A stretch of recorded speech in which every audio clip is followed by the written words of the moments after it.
Hello everyone and a very warm welcome to the aphorism series. Today we will be seeing the aphorism number 5 to 8 where we will be studying the blueprint of case taking, like how we can do the case taking. If you are now you have learned कि mission of physician क्या होता है, अब आपको पढ़ना है कि आप केस कैसे टेक करोगे अगर आप फिजिशियन बन जाते हो तो सबसे पहले ना अगर आप केस टेक करते हो तो यू मस्ट नो कि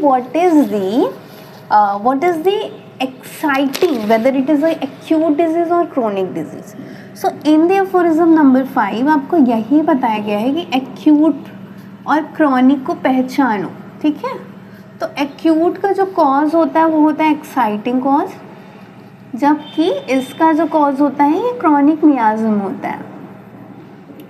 आप लोग बाद में पढ़ोगे है ना ये सब क्या होता है ना, मियाज़म क्या होता है। You will study the whole year this, है ना। तो मियाज़म के बारे में आप 2-4 साल पढ़ोगे, पता नहीं कब तक पढ़ोगे।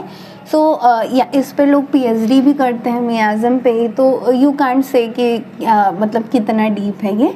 जो एक्साइटिंग कॉज है, एक्साइटिंग कॉज है, ये क्या है, मतलब कि इन्वायरमेंटल फैक्टर हो सकता है एंड ऑल हो सकता है जो आपके बीमारी को एक्साइट करे, ठीक है। यानी आपको होना नहीं था वो बीमारी, पर आप ऐसे प्लेस पे चले गए, ठंडा खा लिए तो आपको सर्दी हो गई, तो this is a kind of acute disease. Acute तो एक्साइट जब आप करते हो तभी होता है, जबकि क्रोनिक ऐसे होता है ना कि आपके बॉडी डीरेंज हो चुके हैं, यानी आप जो है अपने हेल्थ को डीरेंज कर चुके हो।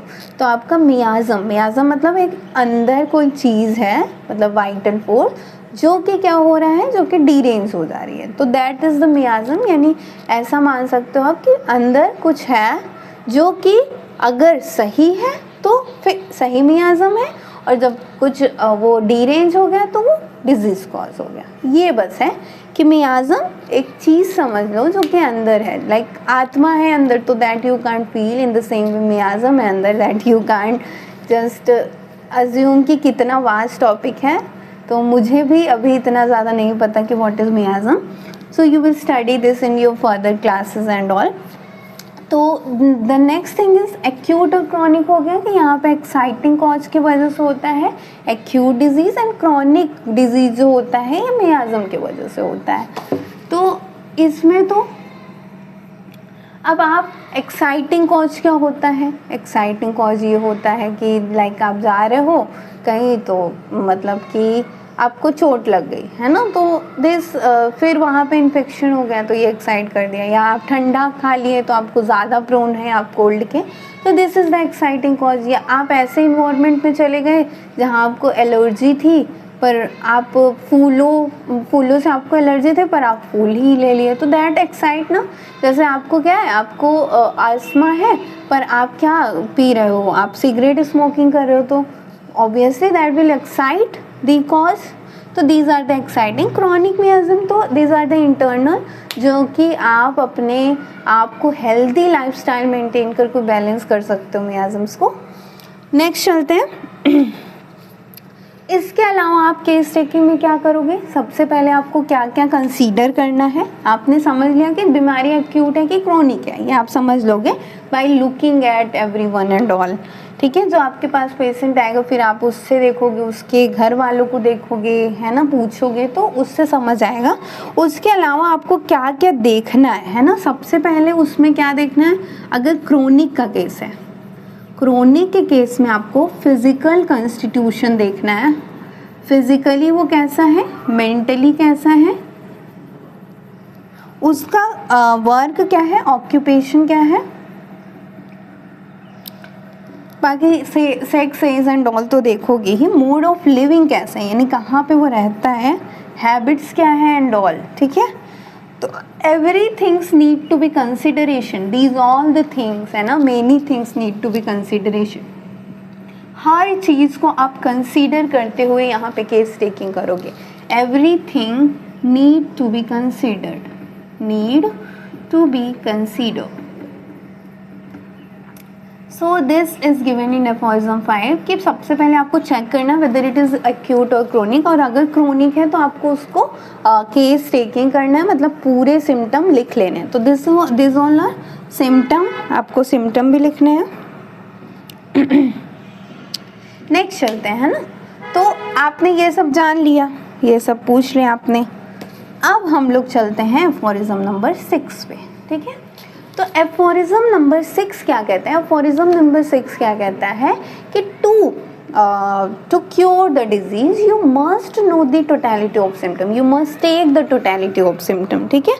तो आपको क्या करना होना चाहिए कि आपको टोटलिटी ऑफ सिम्टम लेना आना चाहिए डिजीज़ को क्योर करने के लिए। तो जो सबसे पहले है कि यहाँ पे बताया गया है अनप्रेजुडाइज्ड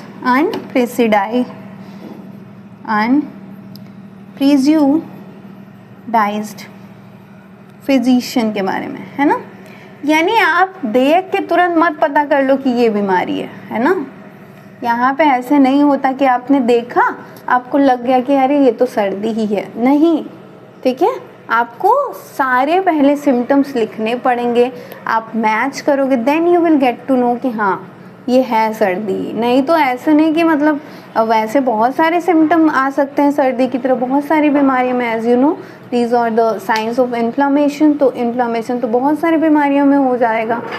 तो क्या होगा कि सबसे पहले जो ऑब्जर्वर रहना चाहिए, यानी जो फिजिशियन है, इट शुड नॉट प्री जज कि क्या बीमारी है, मतलब कुछ भी बीमारी हो सकती है, एक ही मतलब सेम बीमार, बहुत सारे बीमारियों के सेम सिम्टम हो सकते हैं, तो यू डोंट हैव टू जज, ठीक है। सो दिस इज व्हाट जो ये वो है फिजिशियन है, this should not be pre जज, है ना। तो प्रीजुडाइज नहीं होना चाहिए ऑब्जर्वर को, ठीक है। well aware of the futility of the transactional speculation which can no receive information from experience। तो मतलब ये नहीं सोचना कि मेरा बहुत समय का एक्सपीरियंस है, ऑब्जर्वर ये ना सोच रहा कि बहुत समय का एक्सपीरियंस है यही बीमारी होगा, नहीं। In all cases observer must be not judging before the case taking, ठीक है। बिफोर केस टेकिंग जज नहीं करना चाहिए। सो here this is given कि उसमें क्या क्या करना चाहिए। with the senses जितनी चीज़ें आप देख रहे हो, write down all the cheese, write everything whatever the symptom and sign which is present, right everything, है ना। जो भी सिम्टम एंड साइन प्रेजेंट है वो सब कुछ लिखो और एक पोर्ट्रेट तैयार करो, है ना। Make a portrait of disease. इस डिजीज का क्या बनाओ, पोर्ट्रेट बनाना है। How that case taking take place, कि आपने सारे सिम्टम और साइन देखे, सारे देख लिए, है ना। कैसे देखोगे? सेंसेस से अपने ऑब्जर्व करके, या फिर पेशेंट से पूछ के, या फिर उसके साथ जो है जो अटेंडेंट है ना। तो इन सब चीज़ों से आप जानोगे और एक पोर्ट्रेट तैयार करोगे बीमारी का। जो सिम्टम्स होंगे उसको आप मैच करोगे with the materia medica and then you will know the correct remedy for that disease, ठीक है। तो यहाँ पे ये दिया है, नेक्स्ट पार्ट में दिया गया है कि व्हाट इज प्राइमा कॉजा मॉर्बी के बारे में दिया गया है 6 एफोरिज्म के फुटनोट में। तो मतलब कि जो आप देखोगे जो एलोपैथ्स हैं, ठीक है, जो मतलब कि ट्रेडिशनल सिस्टम ऑफ मेडिसिन है जो चली आ रही है, तो उनका क्या है, उनका ये है कि फुटनोट, ठीक है, वो प्राइम कॉज को ढूंढने में ही सारा वक्त बर्बाद कर देते हैं, ठीक है। तो प्राइम कॉज को ढूंढना सही है, लेकिन उसी में हर पूरा वक्त बर्बाद कर देना या इस मेथड ऑफ ट्रीटमेंट को आप ना सही कहना, दिस इज रॉन्ग, ठीक है। तो प्राइमा कॉजा मॉर्बी,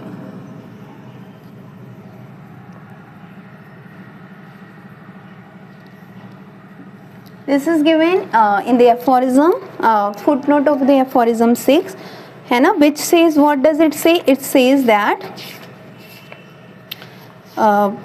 जो एलोपैथ्स हैं यानी जो ट्रेडिशनल सिस्टम ऑफ मेडिसिन है, ये सारा अटेम्प्ट्स मतलब सारी ताकत अपना प्राइम कॉज को ही ढूंढने में लगा देते हैं, है ना, which is not very important because you are giving the symptomatic treatment, आप भी दे रहे हो, है ना, तो आप क्यों मतलब कि इतना ज़्यादा प्राइमा कॉजम और भी मतलब प्राइम कॉज है ना, भले ही आप ट्रीटमेंट करो ना करो, है ना, लेकिन प्राइम कॉज ही के चक्कर में पूरा टाइम वेस्ट कर दे रहे हो, that is not right.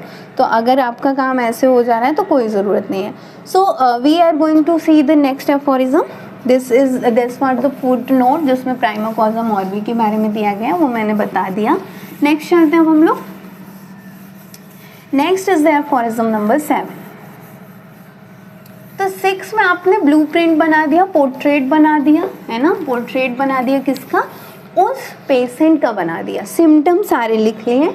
Now we study the 7th aphorism जो कि क्या बताता है कि क्या है सिम्टम, क्या है सिम्टम, क्या है symptom is the outward reflection of the internal dysfunction, है ना, जो इंटरनल डिसफंक्शन हो रहा है उसी का आउटवर्ड रिफ्लेक्शन ही तो है सिम्टम। तो अगर सिम्टम क्योर हो गया, है ना, सिम्टम खत्म हो गए तो ऑब्वियसली डिजीज़ भी ख़त्म हो गई, है ना, वाइटल फोर्स नॉर्मल हो गया।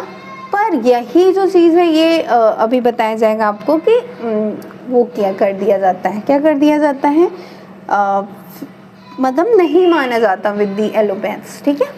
तो अब हम लोग देखते हैं एफोरिज्म नंबर 7।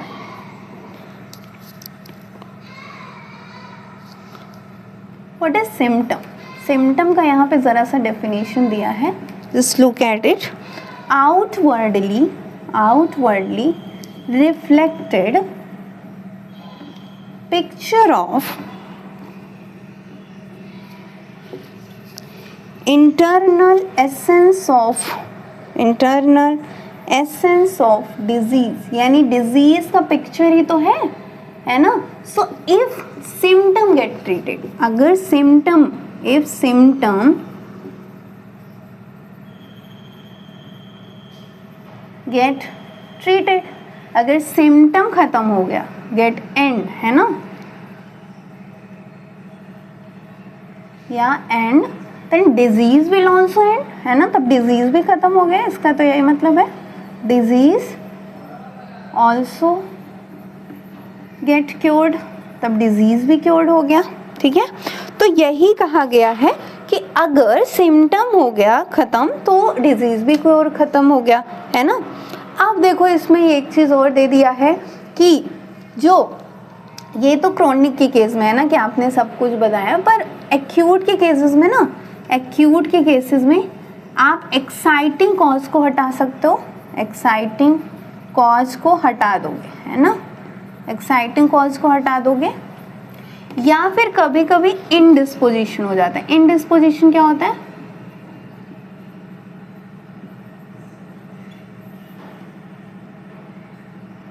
इनडिस्पोजिशन वो होता है that is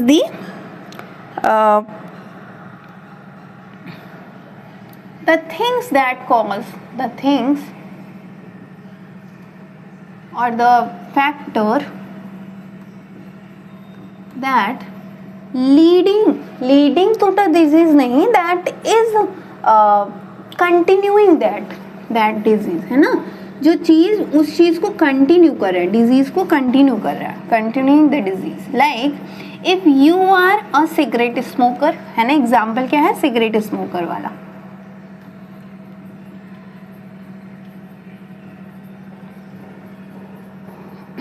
and you have asthma, है ना, आपके पास अस्थमा है और आप सिगरेट स्मोकिंग कर रहे हो, तो अगर सिगरेट स्मोकिंग आप हटा दोगे तो आपको खांसी आना फिर बंद हो जाएगा ना।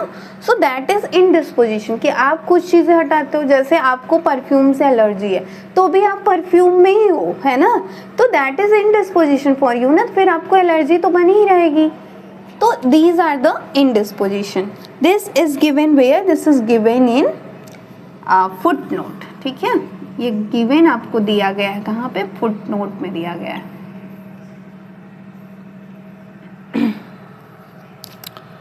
उसके बाद ये जो एक्साइटिंग कॉज है इसको बोलते हैं कॉजा ओकेजनैलिस।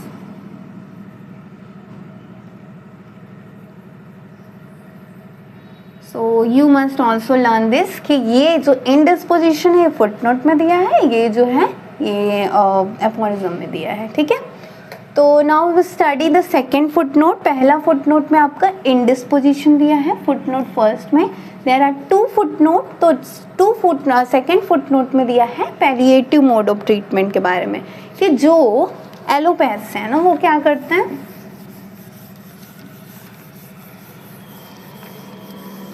वो क्या करते हैं, एक सिम्टम जो मेन सिम्टम है उसे पैलिएट कर देते हैं, उसे सप्रेस कर देते हैं, और तो बाकी सिम्टम जो है विजिबल ही रहता है। तो ultimately it is not leading to the cure, so this is futile mode of treatment, ठीक है।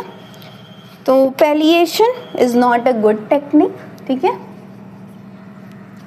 जो ओल्ड स्कूल है फुटनोट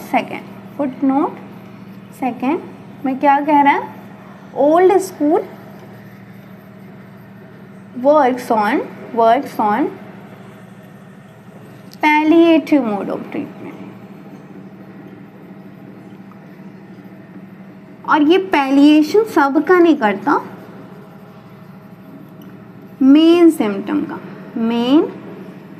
का कर देता है, बाकी सारे सिम्टम तो रहते ही हैं, ठीक है। तो this is given in the footnote of second. Now we study the next aphorism. तो आपने क्या देखा, आपने देखा कि आपने एक पिक्चर बना लिया डिजीज, अगर सिम्टम क्योर हो गए तो डिजीज क्योर हो गया। तो हम लोग कह सकते हैं ना कि if symptom get remove disease also get remove, है ना। पर ये ओल्ड स्कूल के बाद डिनाई किया गया है, ठीक है। तो अब हम लोग नेक्स्ट एफोरिज्म देखते हैं, that is the aphorism number 8। Aphorism 8. What does it say? That if symptom remove